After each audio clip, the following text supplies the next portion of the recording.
Eu saúdo a todos com a paz do Senhor. E nesta tarde eu venho aqui falar sobre um assunto que tem atingido muitas pessoas, né? Inclusive a mim, que são as nossas emoções. Será que as nossas emoções, elas interferem no nosso crescimento espiritual? Será que os nossos problemas emocionais estão relacionados à falta de fé? Algumas pessoas acham que sim. E você, o que é que você acha? Eu já tive muitos problemas emocionais quando eu voltei para Jesus Cristo, para os caminhos do Senhor.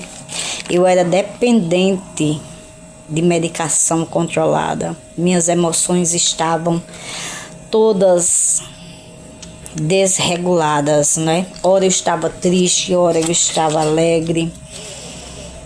Ora eu sabia o que eu queria, ora eu não sabia o que eu queria, ora eu tinha medo, ora eu era forte, ora eu era fraca.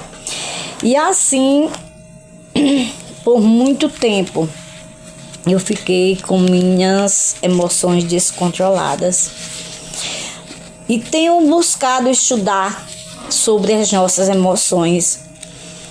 Sentir tristeza, ficar triste, sentir ansiedade, não é falta de fé. É normal se sentir triste. O que não é normal é nós ficarmos por muito tempo em um estado de tristeza. Aí isso não é normal. E eu busquei estudar para minha própria edificação, para o meu próprio bem-estar, né? Pessoal, emocional, espiritual, né? Estudar sobre as emoções. E eu vi que na Bíblia, né? Estudando, muitas pessoas na Bíblia tiveram problemas emocionais também. E eram pessoas de muita fé. Muita fé. E hoje nós vamos falar sobre um profeta do Senhor. Sobre Elias. Elias, ele teve uma emoção que muitos de nós temos. Ele teve medo. Elias, ele sentiu um medo tremendo, a ponto dele fugir, né? Ele sentiu medo da ameaça de uma mulher.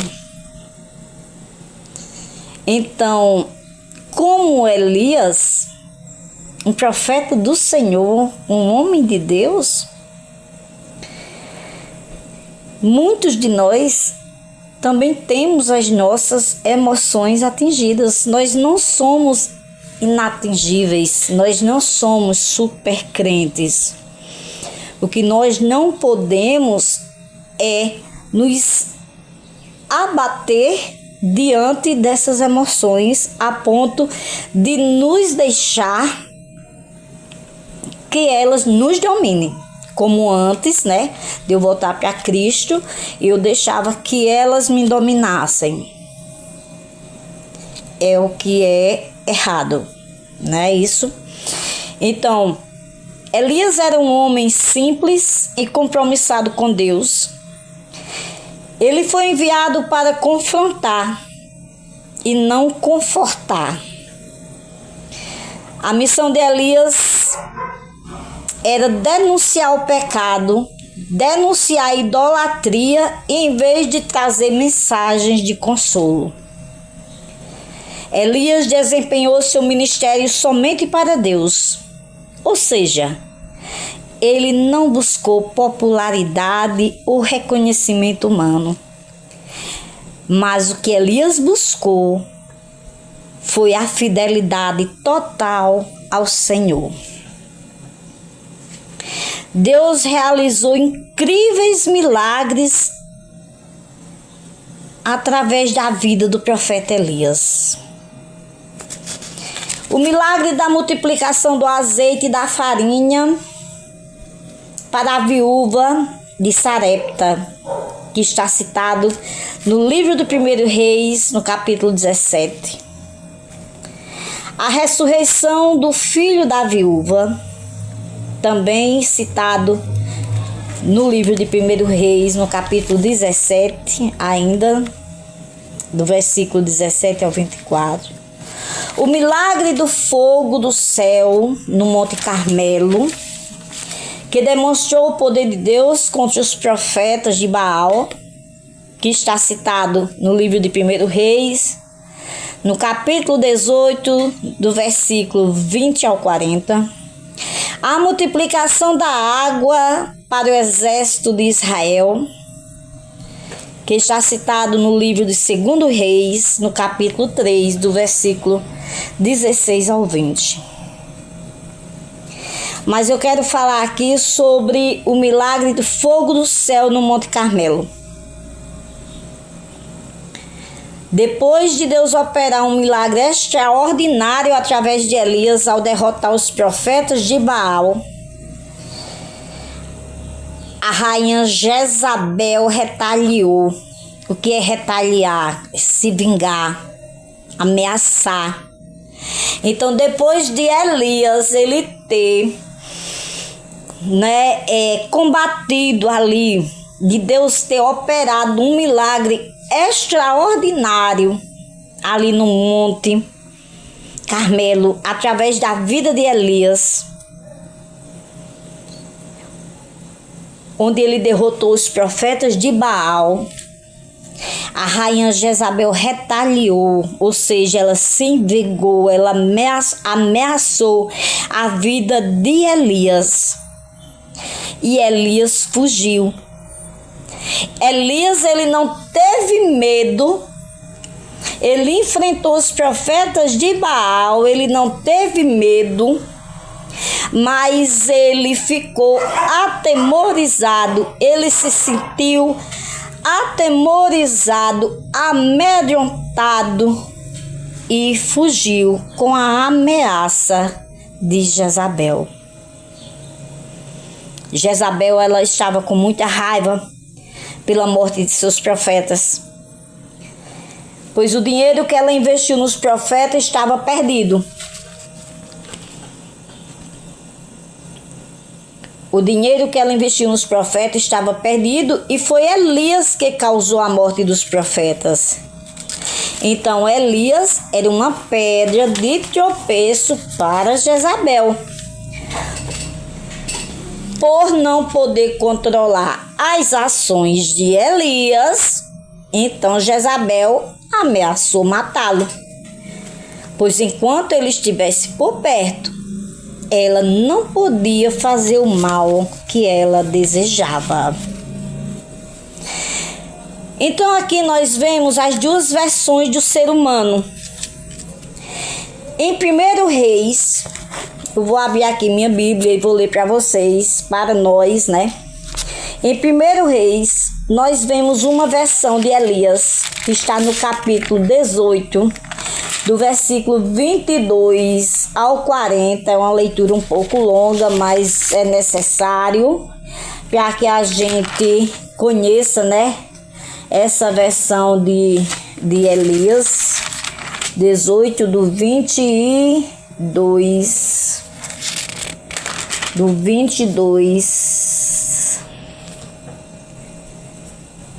do 22, que diz assim: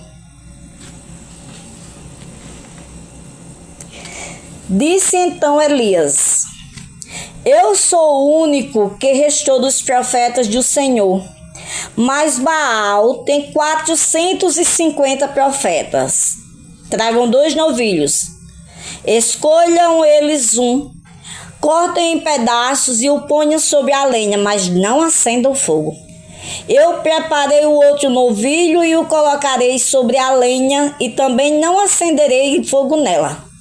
Então vocês invocarão o nome do seu Deus e eu invocarei o nome do Senhor. O Deus que responder por meio do fogo, esse é Deus. Então todo o povo disse: O que você disse é bom. Então Elias está o quê? Corajoso. Elias está enfrentando os profetas de Baal. Elias disse aos profetas de Baal: escolham um dos novilhos e preparem um primeiro, visto que vocês são tantos. Clamem pelo nome de seu Deus, mas não acendam o fogo. Então pegaram o novilho que lhes foi dado e o prepararam. E clamaram pelo nome de Baal desde manhã até o meio-dia. Ó Baal, responde-nos, gritavam, e dançavam em volta do altar que haviam feito, mas não houve nenhuma resposta, ninguém respondeu. Ao meio-dia, Elias começou a zombar deles. Gritem mais alto, dizia, já que ele é um Deus. Quem sabe está meditando, ocupado ou viajando.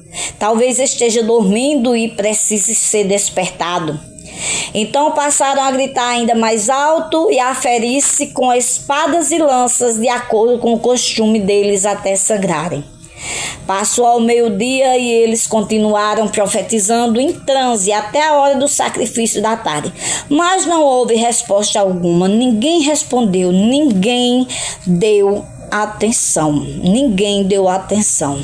Então Elias disse a todo o povo: aproxime-se de mim. O povo aproximou-se. Elias reparou o altar do Senhor que estava em ruínas. Depois apanhou 12 pedras, uma para cada tribo dos descendentes de Jacó, a quem a palavra do Senhor tinha sido dirigida, dizendo-lhe: seu nome será Israel.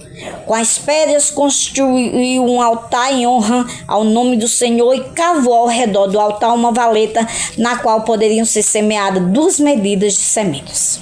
Depois arrumou a lenha, cortou o novilho em pedaços e o pôs sobre a lenha. Então lhes disse: encham de água 4 jarras.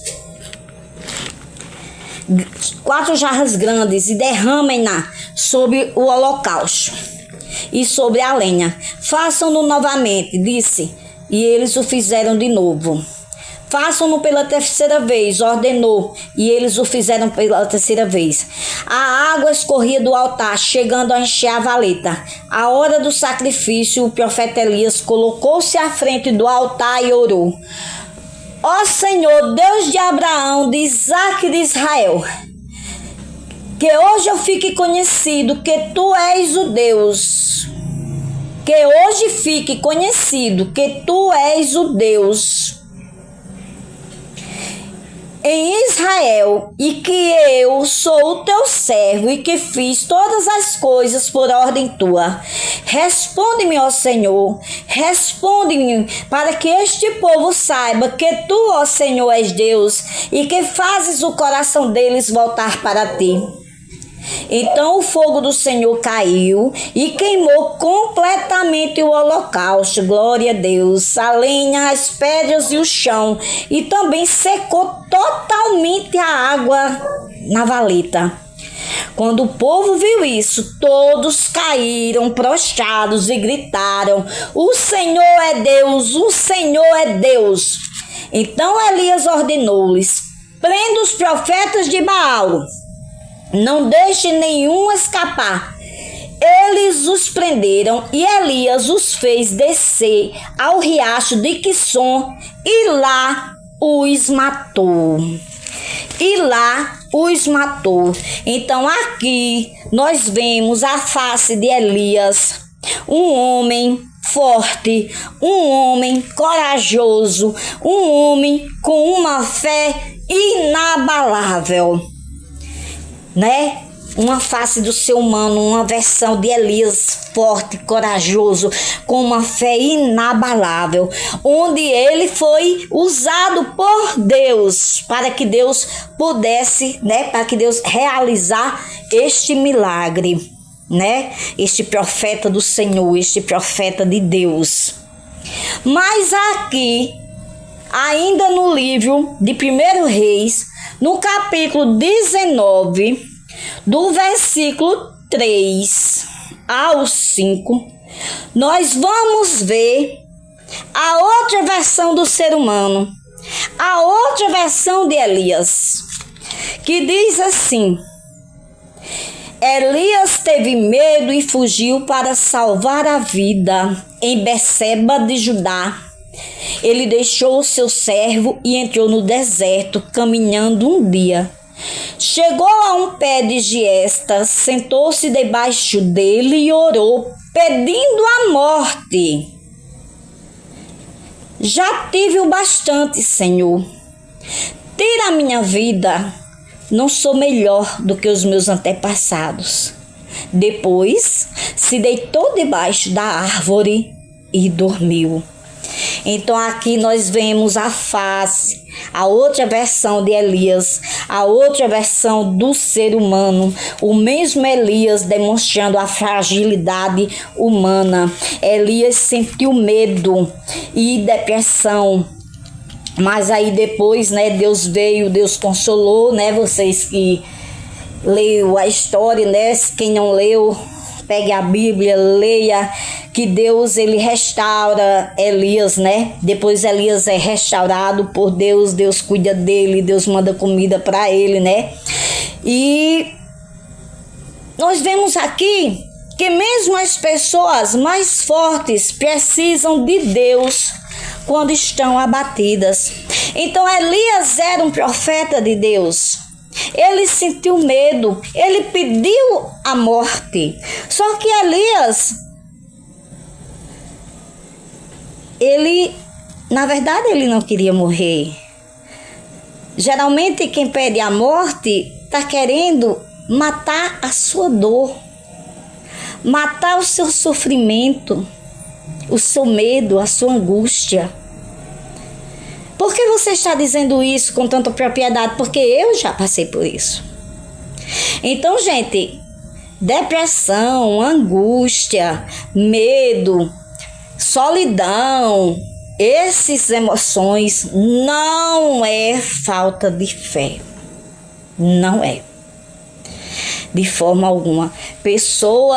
Muitas pessoas da Bíblia tiveram problemas emocionais, né? Agora, que há uma grande diferença, também digo com propriedade, a pessoa que tem que tem problemas emocionais, que buscam ajuda com Jesus e sem Jesus. Há uma grande diferença. Porque não é só dizer eu creio em Jesus. É crer em Jesus e servir a Jesus e buscar obedecer a palavra de Jesus. Não ser apenas uma pessoa que tem um relacionamento com Jesus apenas nos dias de culto, mas que tem um relacionamento com Jesus em casa, no trabalho, onde quer que seja. E foi assim que ele me libertou da minha medicação controlada. Porque o que eu mais pedi a ele, e que eu dizia que eu tinha desejo, e que eu dizia, eu acho que é muito bom dormir sem medicação e dormir até 7 horas da manhã. E hoje eu consigo, para a glória de Deus, dormir sem medicação e dormir até mais de 7 horas da manhã. E quando eu durmo até mais de 7 horas da manhã, para mim é vitória. Porque tinha noites que eu tomava 2 a 3 comprimidos para poder não passar a noite acordada dentro de casa. Então, há uma grande diferença de quem tem problemas emocionais, que buscam, como é que eu posso dizer? Que buscam ajuda com Jesus e sem Jesus. Eu tomava medicação? Tomava. Foi eu que deixei sozinha? Não. É um testemunho. Quando eu menos esperei, eu já estava dormindo sem medicação. Não foi eu que cheguei e disse, eu não vou tomar mais medicação. Não foi assim. Mas hoje eu durmo bem, glória a Deus, durmo. Mas tem uma história, tem um testemunho, tem um preço. Não é nenhum preço, porque não é nenhum preço que se paga de achar um preço pesado, não. Há um relacionamento, tipo assim, há um relacionamento, certo? É por amor. Você consegue obedecer 100%? Não. E creio eu que cristão nenhum. Mas o que a gente pode ir fazendo para modificar, para melhorar, para agradar a Ele, a gente vai fazendo. E aí a gente erra e se arrepende e volta ao caminho certo novamente. Que o nosso